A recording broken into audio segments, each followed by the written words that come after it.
सुंदर निखिला था तो सरसायब कोने था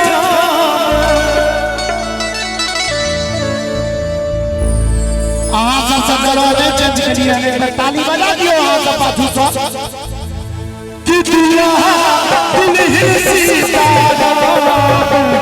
जनक फूल हे दुल्हा दुल्हन सीताराम जनक फूल में एहन सुंदर निखिला तो सर पायब कोने था दुल्हा दुल्हन सीताराम जनक फूल हे दुल्हा दुल्हन सीताराम जनक फूल में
पाहुन आए थे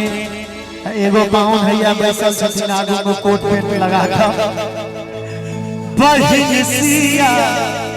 सुकुमारी धिया जना का दुलारी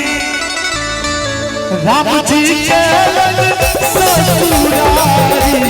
जनक फूल ये दुल्हा दुल्हन सीताराम जनक फूल में एहन सुंदर निखिला तो सर पायब कोने धाम एहन सुंदर निखिला तो सर पायब कोने धाम।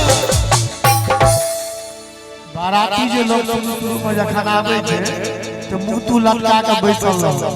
लेकिन अहाँ जब हंसे से लिए चार चांद लगा देलिए। एक बार कभी ताली बजा दियो तो सब बजे कि दुल्हा दुल्हन सीताराम जनक फूल